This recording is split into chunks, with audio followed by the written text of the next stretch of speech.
Muy buenas, soy Marcos Vázquez y hoy hablamos sobre salud cardiovascular con el doctor José Avellán, uno de los cardiólogos que mejor divulga en redes sociales y autor del libro Lo que tu corazón espera de ti. La charla gira alrededor de los 6 factores de riesgo que explican más del 90% de los infartos según el estudio Inter-Heart y veremos cómo se pueden mitigar. Hablaremos también del impacto del ejercicio en la salud cardiovascular, de los alimentos que recomienda José para reducir el riesgo coronario y finalmente profundizaremos en el café, que durante mucho tiempo estuvo demonizado porque podría elevar la presión arterial, pero según estudios recientes parece ser cardioprotector, especialmente si se toma como explicamos en la entrevista. Hablando de buen café, te recomiendo probar Coffee Café, uno de los patrocinadores del podcast que selecciona los mejores cafés de especialidad y te los envía directamente a tu casa. Tienen opciones de todas las partes del mundo y también una versión descafeinada para las personas que no toleran bien la cafeína o que toman mucho café. Personalmente solo tomo los primeros 2 cafés del día cafeinados, el último café que tomo es después de comer y casi siempre es descafeinado porque recordemos que la vida media de la cafeína está entre 4 y 9 horas dependiendo de la persona y por tanto no es recomendable consumir cafeína en las 6-8 horas antes de acostarse o idealmente un poco más. Podéis ver todos los cafés de especialidad disponibles en su web coffeecafe.com, deletreo KOFICAFE.com y con el código FR10 en mayúscula y con número FR10 tendréis un descuento del 10%. Y os recuerdo también que We Botanics ofrece suplementos de calidad para cuidar nuestra salud y ligado con el tema de hoy, hace poco sacaron un suplemento para cuidar el corazón en base a berberina, levadura de arroz rojo, policosanoles y otros compuestos que reducen algunos de los problemas que veremos hoy. Tienen además suplementos como Calmia día y Calmia noche para reducir el estrés y descansar mejor, colágeno hidrolizado y mucho más. Podéis ver todos sus productos en webotanics.com, deletreo webotanix.com y con el código FR10 tendréis también un descuento en todos vuestros pedidos. Y sin más, damos la bienvenida al doctor José Avellán. Bienvenido al podcast, José, ¿cómo estás? Muy bien, Marcos, encantado de estar aquí contigo. Igualmente, un placer charlar contigo de nuevo. Estuviste hace un par de años ya en el podcast y han pasado muchas cosas desde entonces. Publicaste, por ejemplo, tu primer libro, Lo que tu corazón espera de ti, que tocaremos en parte hoy. Y quiero centrarme en cosas que no alcanzamos a tocar o que se nos quedaron en el tintero la otra vez o profundizar en alguna de ellas. Y antes de nada quería preguntarte cómo empieza la enfermedad cardiovascular o por concretar más, hablemos de la aterosclerosis, ¿no? Esa formación de placa en las arterias, cómo comienza y también a qué edad se puede ya observar. Bueno, ya has dicho mucho, ¿no? Porque yo creo que cuando pensamos en enfermedad cardiovascular, todo el mundo piensa en el infarto o quizá en el ictus o en enfermedades que atañen el corazón, pero lo que es real o lo que hay debajo de ello es que la enfermedad cardiovascular es una enfermedad de todo el árbol cardiocirculatorio, de todas las arterias de nuestro cuerpo.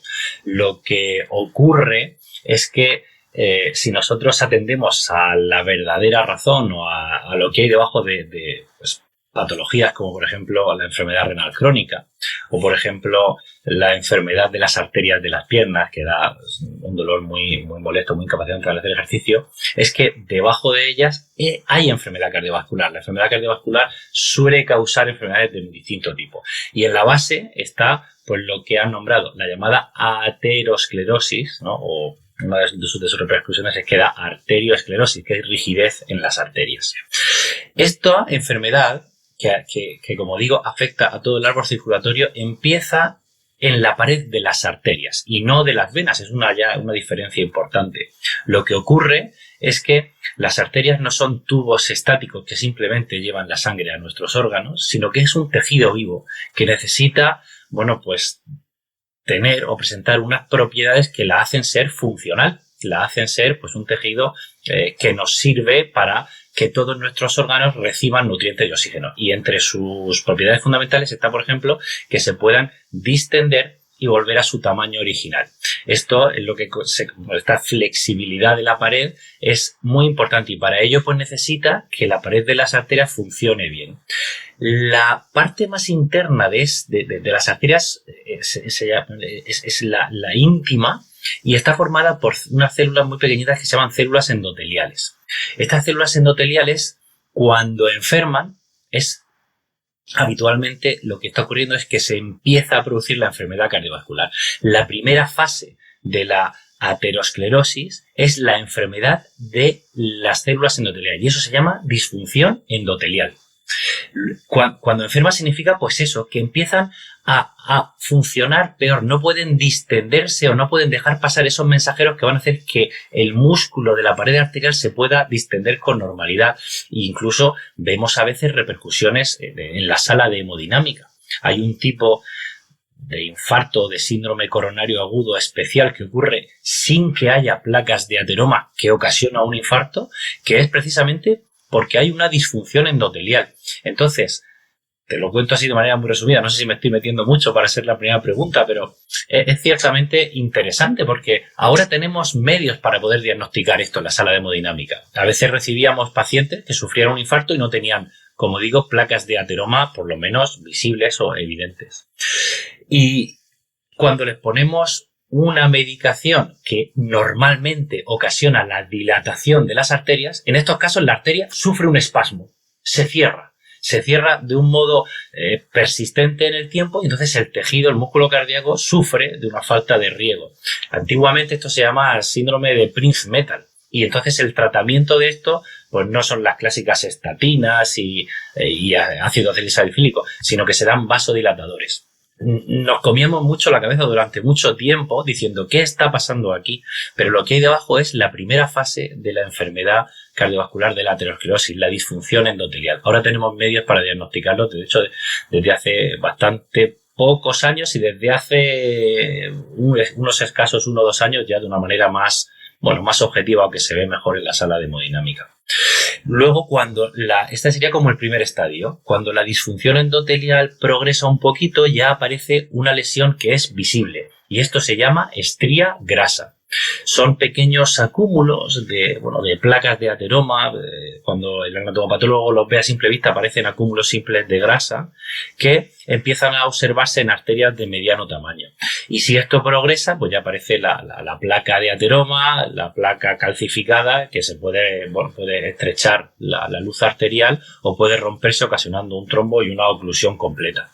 Y bueno, pues esto aparece desde edades bien tempranas. Hay estudios bastante, no sé si decirte, llamativos o bueno, desgraciadamente reales, que nos dicen que prácticamente la mitad de las personas por debajo de los 30 años ya tenemos estrías grasas y aterosclerosis en sus fases iniciales. O sea, que asumimos que es una enfermedad de la edad, que en parte es verdad, pero empieza a forjarse cuando somos jóvenes, ¿no? O sea, al final el riesgo es acumulativo en función de los factores de riesgo a los que estés expuesto, de cuánto tiempo estés expuesto a ellos.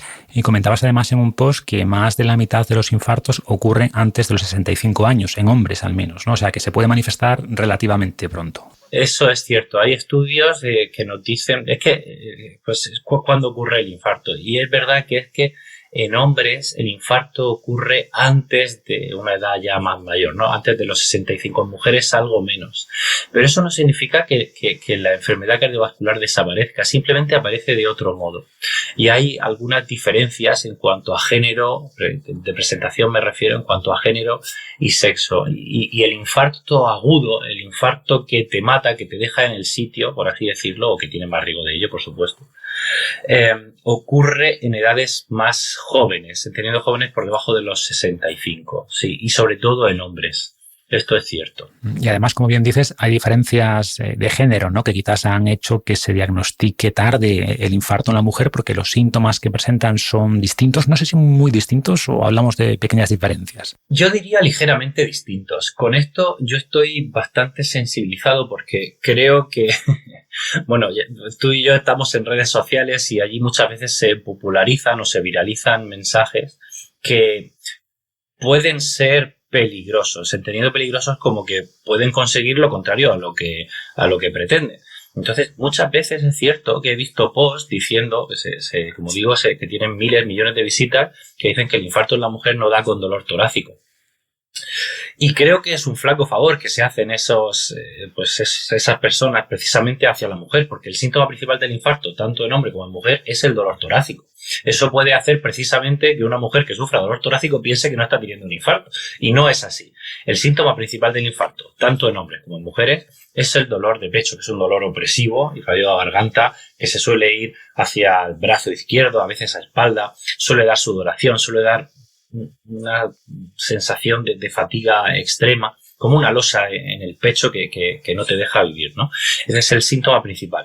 Es verdad, en hombres y en mujeres. Ahora bien, es cierto que hay una pequeña diferencia de presentación, sobre todo cuando vamos cumpliendo años o en pacientes mayores. Y hay un porcentaje de personas que sabemos que sufren un infarto sin referir ese dolor opresivo, esa losa en el pecho. Suele ser más solo sudoración, suele ser una falta de aire, una fatiga muy intensa o incluso puede ser silente. Y esto hay un pequeño caso de un pequeño porcentaje de pacientes que es así.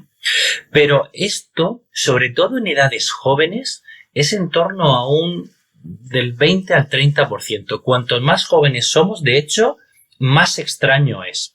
Y a la vez, según cumplimos años, por encima de los 75, tanto en hombres como en mujeres, más del 40, no llega al 50, pero más del 40% de los pacientes pueden tener un síndrome coronario agudo, un infarto, sin dolor torácico. Esta diferencia entre hombres y mujeres existe, pero es pequeña, más o menos de un 8, 7, 8%. Entonces, si bien estoy de acuerdo que hay que tener en cuenta otros síntomas para pensar o descartar en el infarto a la hora de llamar a una ambulancia o de ir al hospital, lo que tampoco puede ser es pensar que el infarto en la mujer no da con dolor de pecho. Eso es un mensaje que me parece peligroso. Parece que vamos de un extremo a otro, ¿no? Durante mucho tiempo quizás se ignoraban esas pequeñas diferencias, lo cual es un error, pero también es un error magnificarlas y pensar que el infarto se manifiesta de manera muy distinta en la mujer cuando en el fondo son muy similares, ¿no? Y siguiendo con la aterosclerosis, ¿cómo se puede estimar el grado de avance de esta placa de ateroma? ¿En qué casos se hace? No sé si se puede hacer en la seguridad social. ¿Y cómo de bien predice esto el riesgo de infarto? Pues mira, es un tema que está muy de moda. No me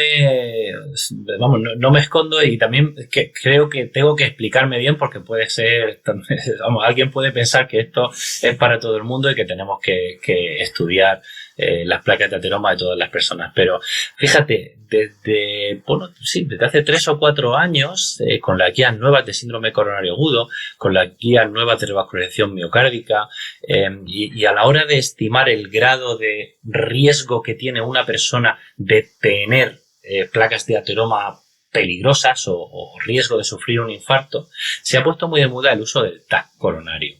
El TAC coronario es una herramienta que puede ser invasiva a la hora de que me pueden tener que poner un contraste para hacer una angiografía coronaria, es decir, ver las arterias coronarias, pero simplemente de una manera no invasiva, es decir, sin contraste, detectando o midiendo el calcio que hay alrededor del corazón. De eso te da un numerito que lo hace automáticamente el software de la máquina, y ese numerito, que es el porcentaje de calcio que yo tengo, cuando lo correlacionamos con edad y sexo, hay una serie de tablas, lo cierto es que estima bastante bien la carga de placa. Y esto es porque las placas de ateroma, cuando envejecen, cuando se hacen, ya con el tiempo, se van calcificando, por así decirlo. Y eso es una medida que tengo que decirte que en cardiología está como muy de moda. Es decir, ahora de repente estamos sorprendidos, por no decirte flipados, los cardiólogos, con que tenemos una herramienta súper sencilla que se correlaciona bastante bien e incluso añade un valor bastante bueno, sube la sensibilidad, la especificidad a los indicadores clásicos de riesgo cardiovascular, de riesgo de sufrir un infarto, que es el TAC coronario. Ahora bien, vamos a ponernos en perspectiva. ¿En qué casos yo quiero tener un score calcio, que así se llama esta determinación, en personas sanas y que hacen una vida normal? Pues prácticamente ninguno. Yo necesito tener otros datos que me hagan pensar que estoy delante de una persona que tiene un riesgo de infarto y que quiero descartarlo. Porque la consecuencia, o digamos lo que te puede añadir a ti como persona saber que tienes un score calcio elevado o bajo, no es más que tienes que seguir llevando un estilo de vida saludable, ¿no? Y luego puede pasar algo bastante peligroso, o sí, que puede ser perverso, y es que sabemos que las personas que son deportistas con alto volumen de entrenamiento también sufren una mayor calcificación en las arterias coronarias, sin que esto haya demostrado que esa calcificación en esos casos aumente el riesgo de sufrir un infarto. Con lo cual, si bien esto que te he contado nos funciona muy bien para los pacientes, aplicado a la población general, puede que no funcione tan bien. No lo sabemos, porque los estudios están hechos con gente con riesgo cardiovascular pues más que bajo.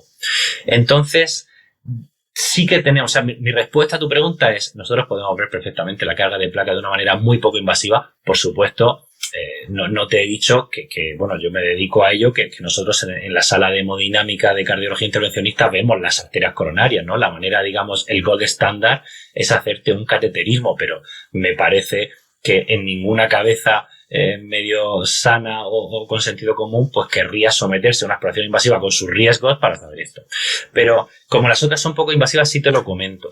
O sea, mi respuesta es sí que se puede saber de manera poco invasiva, pero que esto en la población sana podría ser, o sea, no tenemos claro que pudiese estratificar bien el riesgo. No funciona bien para gente normal, me refiero con patología. Que tienen ya otros factores de riesgo, ¿no? Eso y es importante el comentario de que en deportistas, sobre todo de resistencia, se ve con frecuencia más placa, que es la llamada paradoja del corredor, porque tienen menos infartos, ¿no? A pesar de tener más placa. No está claro por qué, quizá porque es una placa más estable y no importa, por tanto, solo la placa total, sino la estabilidad o el riesgo de desprendimiento de esa placa. Sí, mira, por decirte una cosa, lo que has nombrado eso, sí, y creo que es un mensaje chulo, aunque es muy de cardiólogo. Nosotros clásicamente en la cardiología hemos dividido las placas de ateroma en estables y vulnerables. Las estables tienen una capa, o sea, digamos que la parte que está en contacto con la sangre, la capa, la llamamos así, es gruesa y está calcificada. Y las vulnerables tienen la capa fina y entonces se pueden romper. Por eso decimos vulnerables, pues se rompen, se ocasiona el trombo y bueno, es el germen de un infarto. Eso en la bibliografía seguro que lo has visto alguna vez, que se llaman las thin cap fibroateromatosis o no recuerdo bien ese, pero es TC PA, ¿no? En fin, de las placas de ateroma de cápsula fina o de capa fina.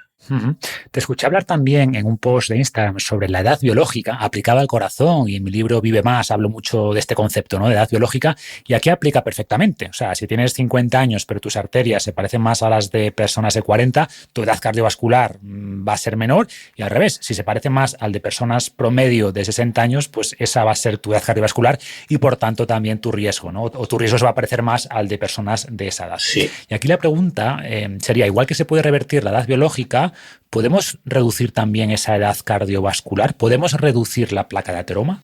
Pues este también es un tema que estamos constantemente investigando, y te confieso que tengo un artículo, no a medio, vamos, está escrito, pero que aún no he publicado y que me ha sorprendido personalmente. Este sí que me sentí muy bien estudiando esto porque hay esperanza.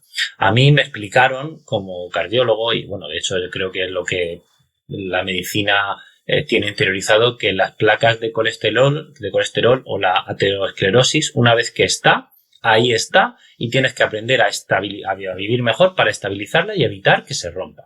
Y los pacientes que han sufrido un infarto, por definición, son pacientes de alto riesgo cardiovascular. Bueno, pues desde hace pocos años, también porque ahora somos capaces de medirlo bien, todo esto que te he explicado antes, en estudios de investigación, pues a veces somos más agresivos, y ahora tenemos modos de un modo pues, microscópico, intravascular, cuando hacemos un cateterismo, podemos, por ultrasonidos, son como eco, se llama eco intracoronario, o bien con infrarrojos, que es una tomografía de coherencia óptica, que es una especie de cámara muy pequeña que metemos en las arterias coronarias, y mediante infrarrojos te dan pues una imagen de cómo es la placa de ateroma. Esto es impresionante porque podemos llegar a ver macrófagos, o sea, tiene una resolución celular, es brutal. Entonces esto te permite calcular y estimar la carga de placa de ateroma que tienes en una arteria coronaria. Esto en investigación o en clínica, por supuesto, lo usamos diariamente. Y como te digo, hemos empezado a investigar las repercusiones en cuanto a carga de placa de algunas medidas. Adivina cuáles fueron las primeras que se investigaron. Por supuesto, por las que pueden ser rentables, ¿no? Entonces, la industria farmacéutica o los estudios derivados de ella, lo primero que encontraron, y estoy haciendo spoiler de mi investigación o del artículo que estoy escribiendo, fue que con estatinas de alta potencia la carga de placa disminuye. Es decir, parece ser que disminuyendo bastante el colesterol, y obviamente con todos los ecos que tú quieras, porque eran pacientes que habían sufrido un infarto y que estaban tomando estatinas de alta potencia, la carga de placa disminuía. Esto, por mucho que sea con un fármaco, ya te cambia un paradigma. Es, oye, haciendo alguna cosa, la placa no desaparece, pero disminuye su grosor y el porcentaje que luego vas a tener. Y eso, pues, es evidente que te ilusiona diciendo, podemos disminuir mucho el riesgo cardiovascular y lo estoy viendo. Y luego está empezando a ver, y ya hay algún estudio que está investigando esto con hábitos, ¿no? Con medidas modificables. Y yo he encontrado ya, es que hay alguno que es que me da esta cosa decirlo porque es solo un estudio, esto hay que ponerlo en contexto y necesita más investigación. Pero mira, con ejercicio físico regular que sobre todo conseguía una mejora de la composición corporal, porque lo que mejor correlacionaba no era hacer ejercicio o no, sino disminuir el porcentaje de grasa en gente que hacía ejercicio, la carga de placa disminuía. Y esto se ha visto en un estudio grande y en otros pequeñitos. Con una mejora con reeducación dietética también hemos visto disminuciones de la carga de placa, y he encontrado un estudio muy peregrino. Te digo peregrino porque veía en pacientes que habían sufrido un infarto, pero medían la placa con el de las carótidas, que es más accesible, se podía ver con un eco, que también veían que con técnicas de gestión del estrés disminuía la carga de placa. Bueno, yo creo que todo esto de momento tenemos que ponerlo en un contexto de estamos en investigación, pero desde luego sí que me parece que abre la puerta a que se pueda controlar o revertir parcialmente la aterosclerosis. Y esto es un mensaje pues que creo que es ilusionante y bueno para la gente que ya está sufriendo un infarto o un evento cardiovascular. Totalmente. Y hace unos meses se publicó un estudio, no sé si lo viste, que mostraba que el entrenamiento de alta intensidad tipo HIIT pues es más efectivo que el cardio tradicional para reducir esta placa, ¿no? Y era una reducción pequeña, evidentemente, como dices, pero real. Y me escribieron varios cardiólogos diciendo que eso no podía ser porque a ellos les habían enseñado que eso no ocurría, ¿no? Quizá porque con la precisión que había antes, pues no se veía estas mejoras y ahora sí, o contamos con mejores intervenciones, ¿no? Pero bueno, sea como fuere, es un mensaje, yo creo que... ilusionante, claro. Exacto, esperanzador, ¿no? Pero bueno, lo más importante en cualquier caso es la prevención, y hace tiempo publicaste también en tu Instagram las conclusiones de varios estudios, y una que me pareció muy importante es que 6 factores explican el 90% de los infartos, y creo que es súper importante entender cuáles son estos 6 factores y cómo nos impactan, sí, ¿no? Perfecto. Y el primero, ninguna sorpresa, es el tabaco, pero es verdad que solemos asociar más el tabaco con cáncer de pulmón, pero también daña mucho la salud coronaria. ¿Cómo se materializa esto? ¿Cómo daña el tabaco la salud cardiovascular? El tabaco es un veneno y un tóxico para nuestras arterias. Es algo que no solo parece... Bueno, yo creo que todo el mundo tiene claro que da cáncer, ¿no? Que aumenta el riesgo de cáncer, sobre todo pulmonar y, bueno, luego de otros tipos, ¿no? Pero la realidad también es que el tabaco es nuestro principal enemigo. A mí me sorprende que a día de hoy sigo interviniendo diariamente a gente que se ha infartado muy joven, pues principalmente por tomar un tóxico continuamente, que es el humo del tabaco. Y el tabaco afecta al árbol cardiovascular, es que lo afecta de múltiples maneras, pero es que todas parecen una pescadilla que se muerde la cola, porque fíjate, por un lado, el tabaco, el monóxido de carbono que hace que aumente nuestra sangre, compite con el oxígeno por ser captado por la hemoglobina, que es el transportador de oxígeno de nuestro cuerpo. Entonces, digamos que disminuye el aporte de oxígeno que nuestro cuerpo va a dar a los tejidos. Y por otro lado, sabemos que cuando fumamos tabaco, sobre todo la nicotina, aumenta un poquito la frecuencia cardíaca y aumenta la demanda que el corazón, el coste energético del bombeo cardíaco. Entonces, no es solo que el corazón encima es un tóxico para las arterias y genera un ambiente proinflamatorio y eso aumenta el riesgo de sufrir placas de ateroma, sino que al dificultar el aporte de oxígeno a los tejidos, porque el monóxido de carbono compite con la hemoglobina, como hemos dicho, y aumentar las demandas del corazón, es una pescadilla que se muerde la cola. Es un círculo vicioso que hace que le exijamos más al corazón y a la vez le da menos. Si esto lo unimos con los agentes tóxicos directos que aumentan la probabilidad de sufrir placas de ateroma y que disminuya el aporte de oxígeno al corazón, pues es que nos va matando. Si encima tenemos en cuenta pues, que cada vez se empieza a fumar antes, ahora tenemos pues un sustituto que no me gusta nada, porque lo que está consiguiendo es lo contrario que el tabaco, que son los vapeadores, que algunos también llevan nicotina y tienen todos estos efectos adversos, aunque es verdad que menos intensos que el cigarrillo convencional, pues tenemos a un tóxico directo para el corazón. Y yo creo que es el más potente de todos. Sí, luego quiero que hablemos también del porcentaje de riesgo que aumenta cada uno. No quiero entrar ahora en las matemáticas todavía, pero también que se entienda ese efecto multiplicador que tienen, ¿no? Pero por seguir con los factores, primera recomendación, no fuméis. Siguiente factor, hipertensión, que llaman la enfermedad silenciosa porque no da síntomas inicialmente, salvo que tengas ya niveles muy altos. Pero cuéntanos, ¿qué niveles deberían ser ya preocupantes y cómo daña la hipertensión la salud del corazón? Mira, la hipertensión es una repercusión de tener unos malos hábitos habitualmente. Durante toda la vida nos han dicho que hipertensión es por encima de valores de tensión arterial sistólica de 140 o 14, como se suele decir, o 90 o 9 de diastólica. Pero realmente estos son valores ya que están reflejando enfermedad basal en nuestro cuerpo. La tensión arterial óptima es aquella que está por debajo de 120 de tensión arterial sistólica y por debajo de 80 de diastólica. De 120 a 140, de 80 a 90, está la tensión que se llama ligeramente elevada o normal alta. Digamos que no refleja un estado que consideremos hipertensivo, pero sí que está reflejando que algo está pasando. Es decir, si tú tienes la tensión arterial por encima de 12,8, probablemente ya tu cuerpo te está avisando de que algo está ocurriendo en tus arterias.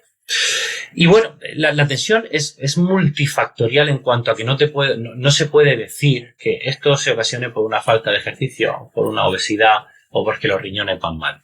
Sí que es cierto que parece que el principal componente de la hipertensión a nivel global, si tuviéramos que quedarnos con una etiología que es la más frecuente, que se ha llamado hipertensión arterial esencial, es renal.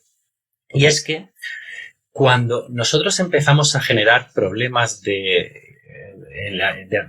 empezamos a generar aterosclerosis y problemas para el aporte de oxígeno de todos nuestros órganos, piensa que los riñones son un órgano depurador. Los riñones no solo reciben la sangre que ellos necesitan para vivir, sino que reciben un torrente sanguíneo enorme para depurar. Crean la orina y el resto lo devuelven.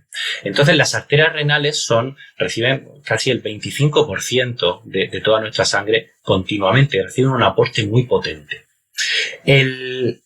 Cuando empieza a haber problemas de aterosclerosis también en las arterias renales, los riñones lo que piensan es, esta persona que tengo yo que depurar, tiene ahora mismo un flujo menor del habitual. No tiene un menor flujo, lo que pasa es que le estamos dificultando el aporte de sanguíneo, de sangre para depurar a los riñones.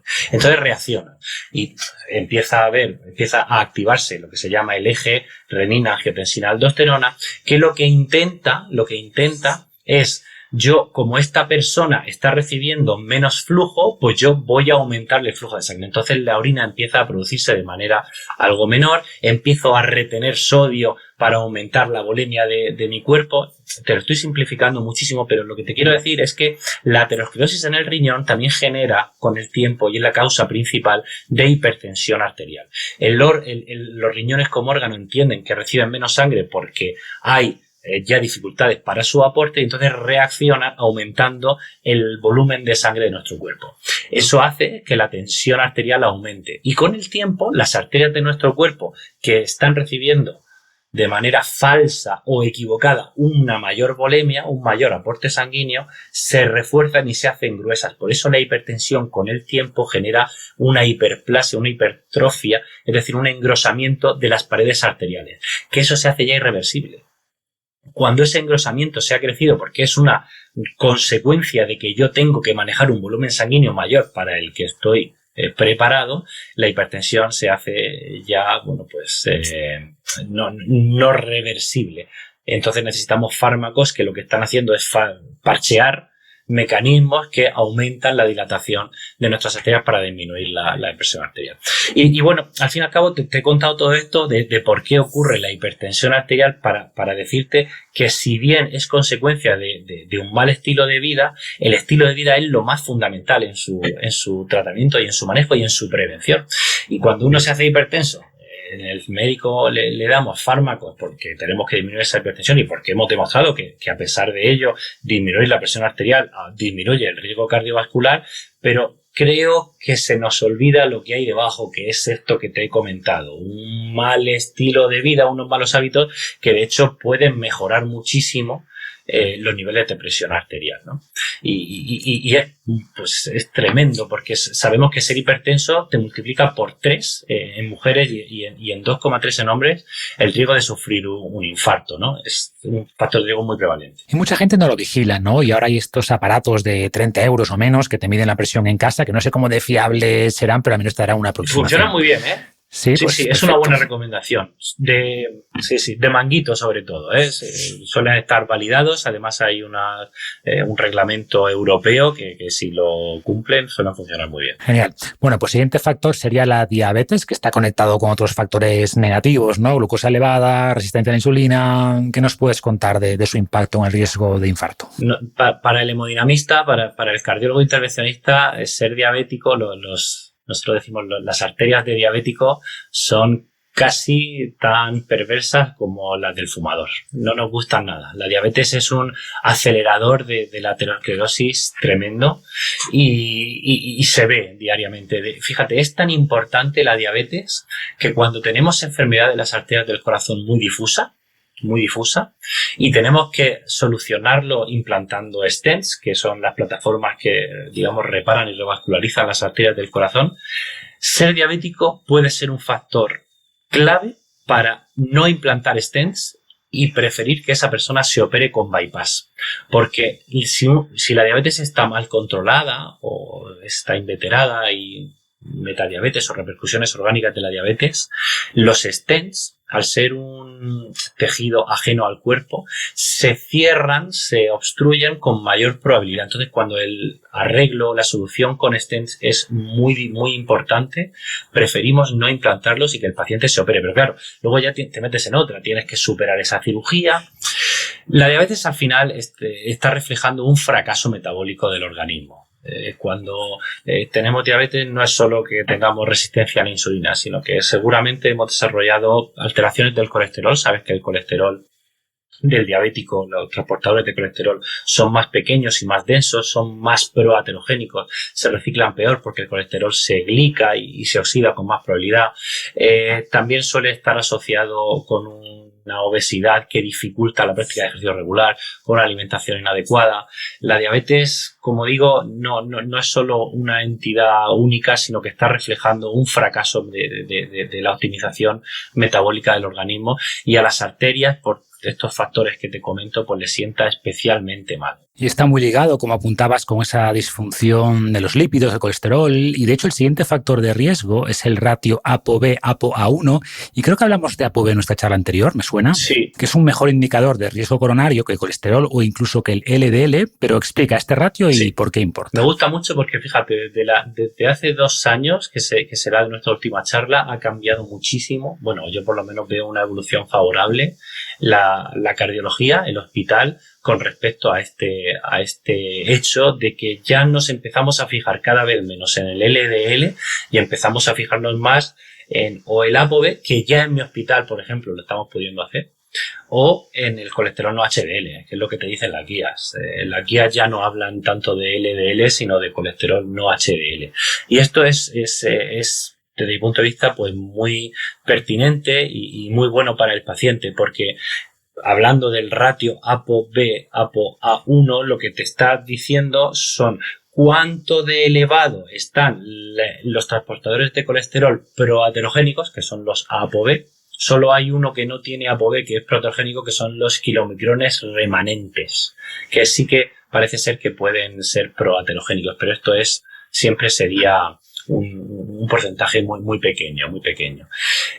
Con respecto al ApoA, que es el que está en la membrana, en la capa del HDL, que digamos no se relaciona con la enfermedad cardiovascular, el HDL.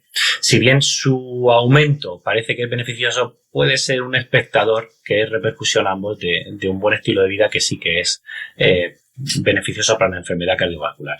Entonces sabemos que a nivel global el aumento de partículas proaterogénicas, es decir, de transportadores de colesterol proaterogénicos, es decir, los que tienen ApoB, que son el LDL, los VLDL, los IDL, los remanentes de estos tres transportadores, pues es lo que determina o lo que puede aumentar el riesgo de sufrir un infarto si están elevados. Vamos, de sufrir placas de ateroma, de sufrir aterosclerosis, porque son los pegajosos. El ApoB, hay proteínglicanos en la membrana de las células endoteliales que pueden internalizarlo, ¿no? Y pueden imbuirse, se pegan a este ApoB o se señalizan y entonces pasan dentro de la arteria. Ojo, no pasan solos.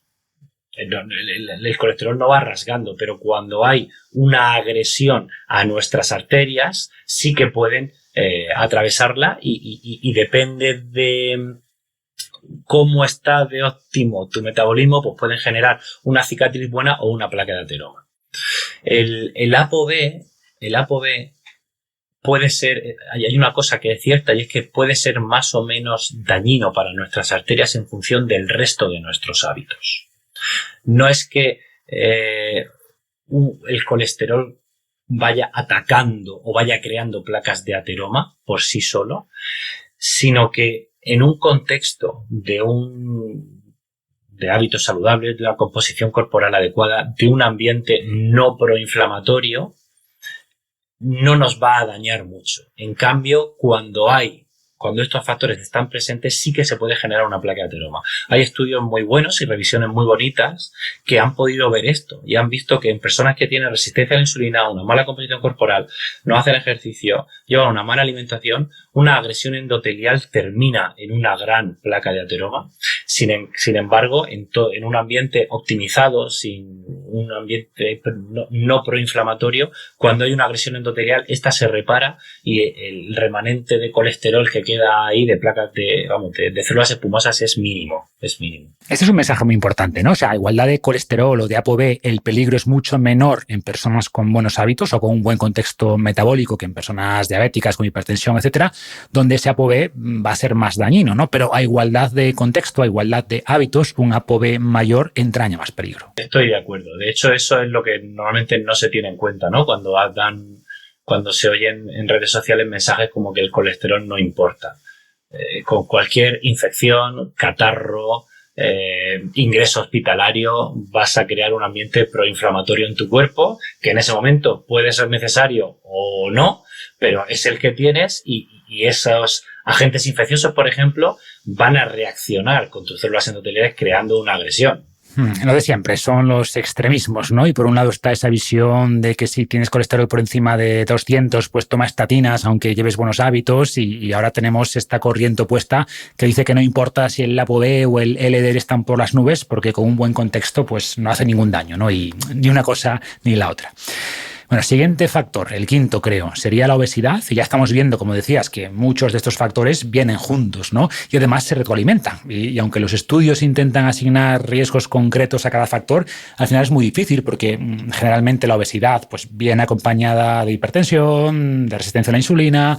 No siempre, ¿no? También se habla de este concepto de obesidad metabólicamente saludable. Pero ¿cómo impacta la obesidad en el riesgo cardiovascular y cómo ves también este concepto de obesidad metabólicamente sana? Me cuesta pensar porque yo creo que a lo mejor estoy equivocado, creo que no, pero creo que la Organización Mundial de la Salud sigue definiendo la obesidad como con el IMC, con el índice de masa corporal, algo que es que me cuesta entender. Creo que es muy práctico, que es un enfoque absolutamente práctico porque es súper fácil, pero creo que es más importante hablar de composición corporal. El problema que tiene eso es que es más difícil pues seleccionar un punto de corte. Pero entonces me cuesta pensar en una definición de obesidad metabólicamente sana cuando aún no tenemos bien claro qué es obesidad y qué no, porque estoy seguro, te defiendo y divulgo sobre que es posible que haya personas que por criterio no cumplen, no son obesas, pero están menos sanas en cuanto a composición corporal que otras y tienen un bajo porcentaje de músculo, ¿no? Que también pesa. Sea como fuere, lo cierto es que acumular excesiva grasa es perjudicial para el organismo porque aumenta sobre todo el riesgo de resistencia a la insulina, de sufrir diabetes mellitus tipo 2. Esto es lo principal y luego todos los problemas que conlleva ya fuera del ámbito cardiovascular, que no quiero entrar, pero dentro del ámbito cardiovascular sabemos que la obesidad se relaciona con mayor progresión de placas de ateroma y mayor riesgo de infarto. Sabemos que se asocia con mayor tasas de hipertensión, sobre todo con un colesterol elevado, con niveles de colesterol de ApoB elevados y sobre todo, como hemos dicho, de resistencia a la insulina. Y todo eso pues te aumenta este caldo de cultivo que genera placas de ateroma. Y el problema es que es un factor muy frecuente, ¿no? De hecho, en este estudio que comentas contribuía al 33% del riesgo en hombres y mujeres. Algo, pues, que es un problema. Actualmente se ha lanzado este año, creo que fue primero, la prevalencia, datos de prevalencia sobre obesidad y sobrepeso en la población española y sobre todo en gente joven y los datos son brutales. Es que creo que el 25% de los jóvenes ya tenía sobrepeso u obesidad, algo que me parece, pues, 1 de cada 4, pues, preocupante, ¿no? Lo es, ¿no? Y como decíamos antes, el riesgo tiene mucho que ver con el tiempo de exposición. Y si tienes ya obesidad en la infancia, pues estás aumentando mucho la exposición y, por tanto, el riesgo, ¿no? Y profundizando en el tema de la obesidad metabólicamente saludable, o sea, es verdad que el IMC es poco preciso, quizá el perímetro abdominal es un mejor indicador. Sí. Hace poco se publicó un estudio que hacía la distinción entre personas obesas con problemas metabólicos y sin problemas metabólicos aparentes, y aquí lo interesante es que a los 5 años, creo que era el 80% de las personas con obesidad metabólicamente saludable tenían ya síndrome metabólico. Es decir, incluso si tus analíticas son buenas hoy, es muy probable que estén mal en unos años. Y además la salud es mucho más que una analítica, ¿no? Claro. Pero bueno, pasando ya al último factor de esos 6, que explican el 90% de los infartos, el menos evidente es quizás el estrés, o en realidad lo llamaban factores psicosociales, ¿no? Donde está el estrés, pero hay otros muchos aspectos como la soledad. Sí. Te he escuchado también decir, o publicaste un podcast donde comentabas que los amigos son buenos para el corazón. ¿Qué nos puedes contar aquí? ¿Cómo impacta la soledad o el estrés en general? Mira, para mí está siendo un poco también una revelación según divulgo o estudio sobre el ámbito cardiovascular, y es que me he dado cuenta que el estrés crónico siempre ha estado ahí y no le hemos hecho ni caso. Probablemente porque no hay fármacos o no tenemos medidas, digamos, muy claras para mejorar esto. Pero ya estudios muy clásicos hablaban del estrés psicosocial como un factor de riesgo, y en este que estamos comentando, que no sé si lo hemos nombrado, es el INTERHEART, un estudio muy grande en el ámbito cardiovascular. Lo que se vio también es que las personas que sufrían infarto tenían como factor de riesgo muy prevalente, de hecho, aumentaba en ese estudio, contribuía al 20% del riesgo en hombres y mujeres, pues estrés psicosocial persistente o crónico. Cuando hemos intentado explicar esto, la verdad que nos ha resultado bastante fácil, porque el estrés, como respuesta adaptativa, supone la activación de una serie de respuestas fisiológicas en nuestro cuerpo. Aumenta el cortisol, aumenta la noradrenalina, aumenta la adrenalina un poquito, y ello tiene unas repercusiones muy claras en el corazón, que es que aumenta la frecuencia cardíaca, el inotropismo, que es la fuerza de bombeo, aumenta la presión arterial, entonces aumenta la fuerza contra la que el corazón tiene que luchar. Y claro, esto en un momento anecdótico se supera muy bien, pero cuando es persistente y crónico, que no nos damos cuenta, es decir, cuando lo vamos aguantando, pues con el paso de los años tiene sentido a que nuestro sistema cardiovascular sufra o tenga, claro, aumento de presión arterial, aumento de frecuencia cardíaca, aumento de demanda, pero digamos que se desgasta o se desequilibra. Y siempre ha estado ahí. Y yo creo que es importante tomar conciencia de lo que significa el estrés crónico, saber que es una respuesta que nuestro cuerpo da y empezar a relativizar o a gestionar mejor esto. Porque no nos podemos quedar solo con que hay que comer mejor, hay que moverse más, hay que descansar, si nos estamos sobrecargando con ansiedades y estrés continuamente. El problema que tiene el estrés precisamente es que las respuestas que da nuestro cuerpo ante estresores sociales, psicológicos, familiares, laborales es muy parecida que con los estresores físicos. Lo que pasa es que los estresores físicos nos podían matar y los estresores psicosociales solo nos crean trabajo, ¿no? No nos matan. Y derivado de esto, pues bueno, intento, dentro de lo que yo puedo, que no es mucho porque sigo trabajando en el hospital día a día, intento dar herramientas para gestionar esto. A mí, en particular, yo aprendí mindfulness y creo que es una medida que te serena mucho. Y creo que hay profesionales que lo hacen muy bien. Aquí pongo en valor a mi psicólogo, vamos, que después de grabar esta charla sigo yendo con él sin tener una patología ni un estado especial, simplemente creo que me ayuda a gestionar un poco pues mi vida. Y luego también creo que es muy importante, como ha nombrado, la conexión. Mira, cuando nosotros en medicina vemos a pacientes que se sienten solos, sabemos que enferman más y que morirán antes. Cuando tenemos un paciente que está muy enfermo, es mayor o moderadamente mayor, si no tiene un apoyo familiar y social, sabemos que no supera la cirugía y de hecho puede ser un factor determinante si se va a operar o no, porque si no va a superar la cirugía, pues no lo sometes a un riesgo.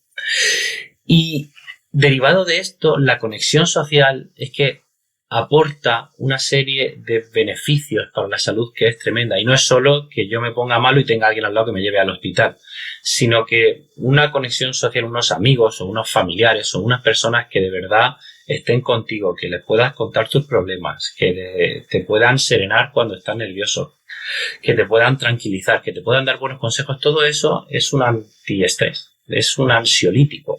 De hecho, sabemos que las personas que se sienten solas tienen mayores niveles de cortisol, tienen mayores niveles de catecolamina y, desde luego, pues como he dicho, tienen más riesgo al final de sufrir un evento cardiovascular y de morir por causas cardiovasculares. Con lo cual, creo que hay que poner también en valor o tenemos que empezar a ser conscientes que debemos de cultivar relaciones de calidad para precisamente disminuir esta carga de estrés crónico que aumenta nuestro riesgo de sufrir un desenlace fatal o un evento cardiovascular.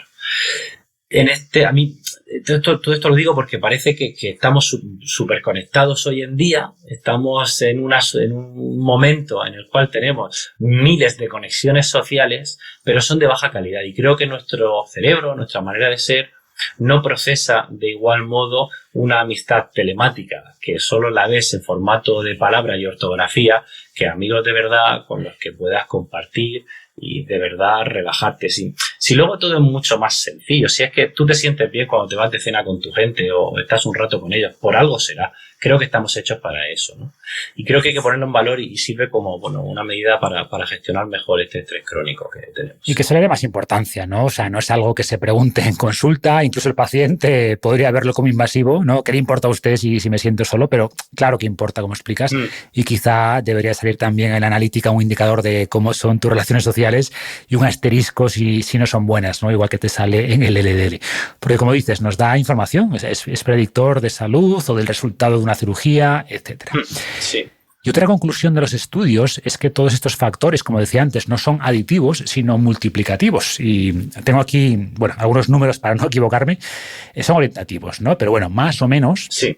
Por ejemplo, fumar multiplica por 2.9 la probabilidad de infarto, la diabetes la multiplica por 2.4, la hipertensión por 1.9 y la combinación de factores no da un riesgo de 6 y pico, 7, que sería la suma, sino que si tienes estos tres factores, el riesgo se multiplica por 13. O sea, cuantos más tengas, peor, y el riesgo aumenta exponencialmente, ¿no? Así que es importante considerar todo esto y entender que cualquier factor que puedas quitar de la ecuación, pues va a ayudar mucho a reducir el riesgo.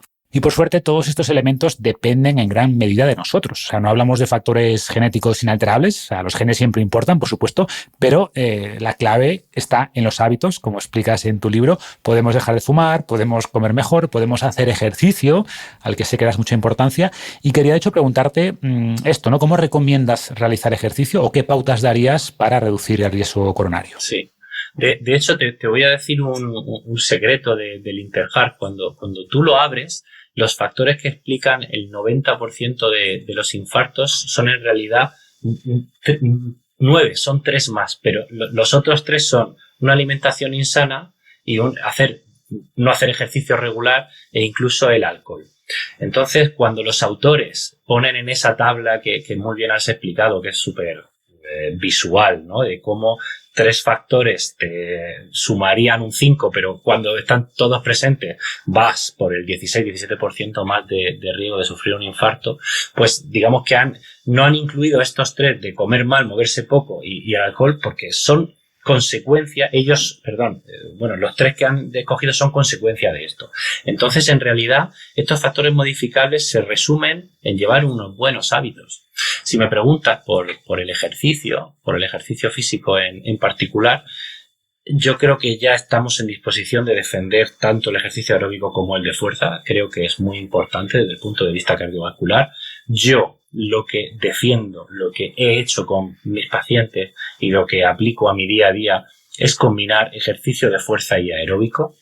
A mí particularmente, como no me gusta demasiado sufrir o el cardio de muchas horas, hago ejercicio de alta intensidad, hago HIIT.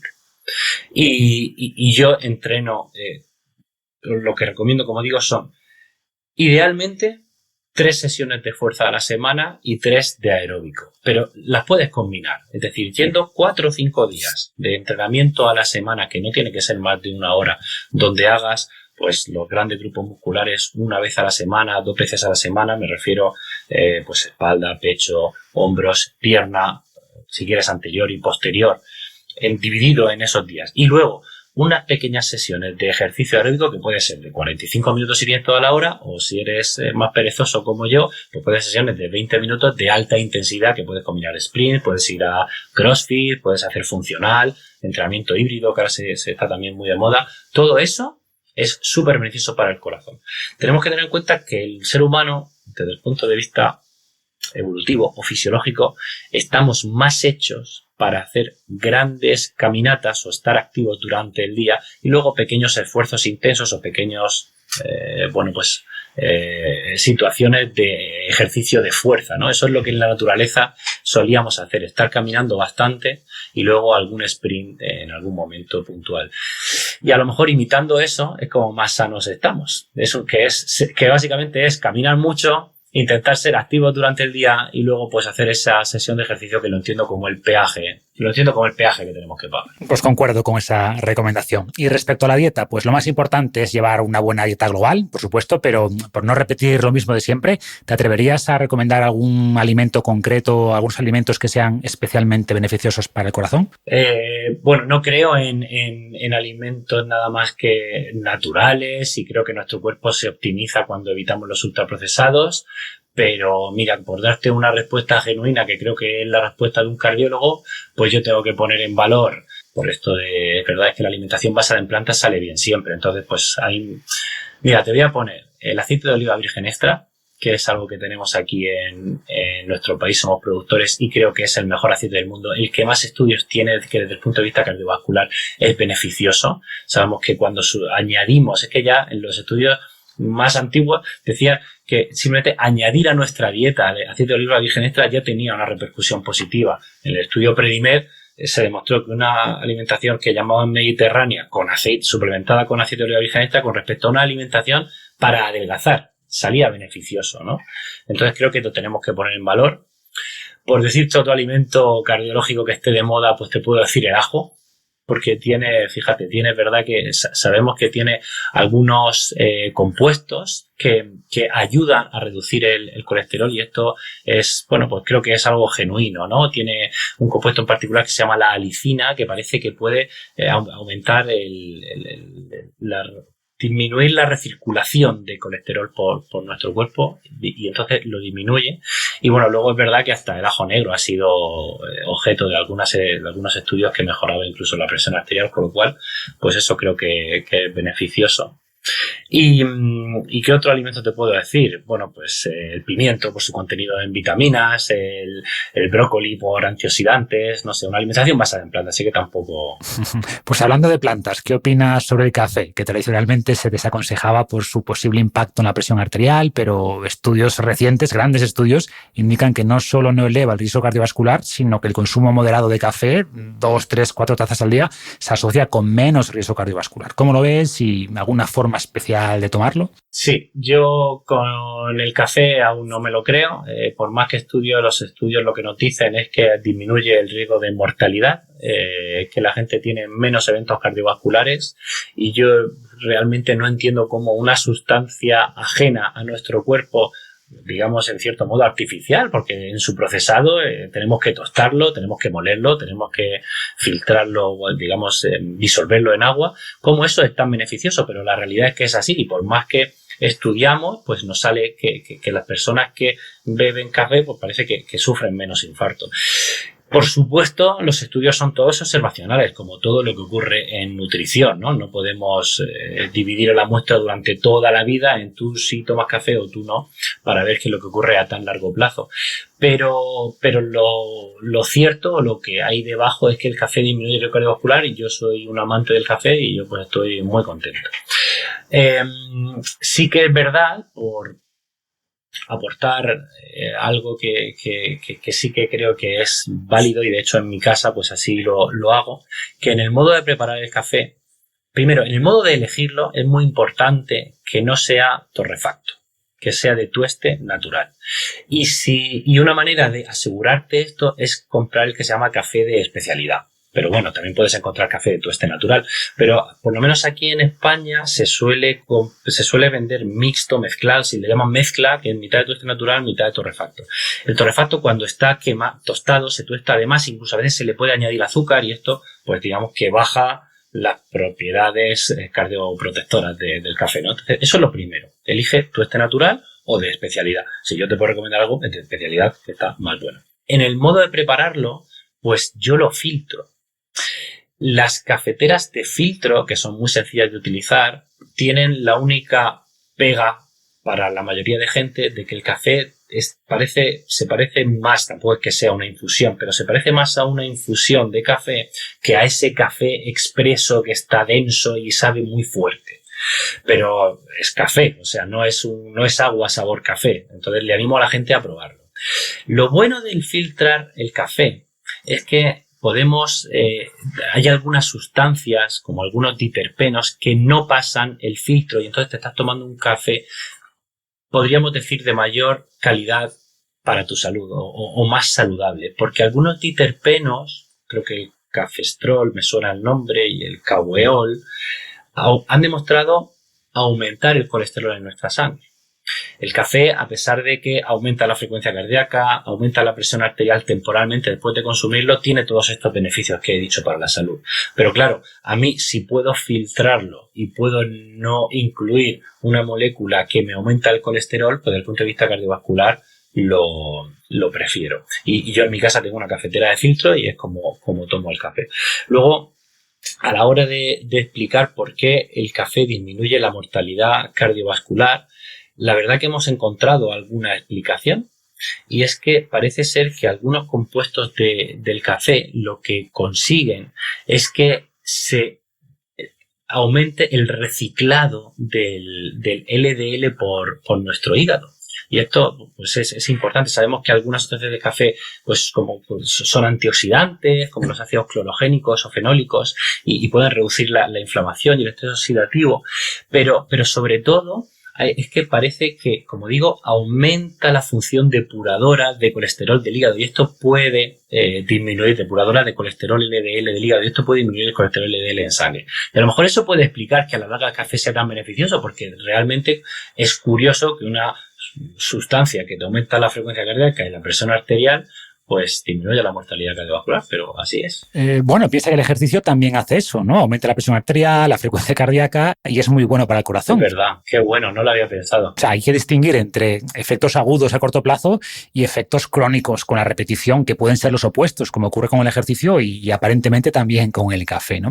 Haber dicho esto, la cafeína es un estimulante, no lo olvidemos, y hay personas que genéticamente la toleran peor y si ves que te afecta, que te da taquicardia o lo que sea, pues tendrás que tomar menos o consumir descafeinado directamente, porque el café es mucho más que cafeína, tiene todos esos polifenoles beneficiosos que comentabas que se mantienen en gran medida en la versión descafeinada. Es verdad, si te puedo decir algo, porque esto sí que es verdad, creo que es muy de cardiólogo, las personas que sufren palpitaciones con el café, si bien no podemos ser aquí tampoco unos extremistas, digo, bueno, si no lo toleras, no te preocupes, no lo tomes, no pasa nada. Pero sí que ha habido muchos estudios que han intentado estimar la probabilidad de tener una arritmia importante después del café, porque la gente, como se refiere a veces a taquicardia, no se ha visto nunca que aumenten el riesgo de arritmias malignas. Sí que es verdad que aumentan la probabilidad de que una persona sufra palpitaciones, pero arritmias eso no se ha visto y yo lo descarto. También te digo, los pacientes míos que sufren de arritmias, yo no les recomiendo el café. Les digo, si tú lo toleras bien, sin ningún problema. Pero no, igual que a una persona que ha sufrido un infarto y medio le gusta el café, le digo, pues no se preocupe, sus 2-3 tazas que me parece muy bien, no se lo digo a quien sufre de arritmias. Claro, sentido común, escuchar un poco al cuerpo y de nuevo está la versión descafeinada que mantiene muchos de los beneficios, ¿no? Y bueno, última pregunta, José, algo más personal. Después de tantos años en el hospital tratando a personas que llegan infartadas o en situaciones extremas, ¿qué grandes aprendizajes te llevas o cómo ha cambiado tu forma de pensar? Pues de una manera brutal. O sea, es mi día a día y es mi motivo de por qué empecé a divulgar. ¿Qué te puedo decir, Marcos? Y a mí me siguen llamando. Ayer por la mañana pues me desperté con una señora que había sufrido un infarto y parece... es un golpe de realidad, parece que va todo bien y cuando sales a informar a la familia que está absolutamente destrozada, pues te das cuenta que la salud es una responsabilidad que tienes no solo contigo, sino con toda tu gente. Que un modo de quererse y de demostrar tu amor hacia ti y hacia los tuyos es también cuidar tu salud. A mí se me sigue cayendo el alma a los pies cuando sufro un infarto, cuando tengo que tratar un infarto en personas jóvenes que fuman o hacen otras cosas y son absolutamente inconscientes del peligro de que se la están jugando. Entonces, a mí, pues, de hecho, tanto me importó eso, tanto me sensibilizó, no sé si decir, tanta pena me da de vez en cuando veo esos familiares, pues que pensé que tenía que ayudar a los demás y fruto de eso aquí estoy. O sea que a mí ha cambiado son golpes de realidad continuamente que lo que hacen es pues que yo tenga ganas o crea que me voy a sentir bien intentando enseñar a los demás cómo tienen que cuidarse y el mejor regalo que se puede hacer a una persona precisamente es cuidarse, pero por él y por los suyos. Así me cambia mi trabajo, la verdad. Tienes esa doble labor ahora, ¿no? El hospital curando y con tu divulgación previniendo, intentando que no acaben en el hospital, ¿no? Eso es. Genial, José, pues muchas gracias por tu tiempo, por la divulgación que haces en redes, que ayuda a mucha gente y bueno, que nos ayuda a cuidar algo tan importante como el corazón. Nada, muchas gracias a ti. Yo ya te lo he dicho muchas veces, pero ya sabes que fuiste una luz o un iluminador en mi camino, que contigo descubrí muchas cosas que hoy defiendo y para mí es un orgullo que cuentes conmigo y que sigamos en contacto y haciendo cosas. Un honor, José. Seguimos. Un abrazo. Otro fuerte adiós.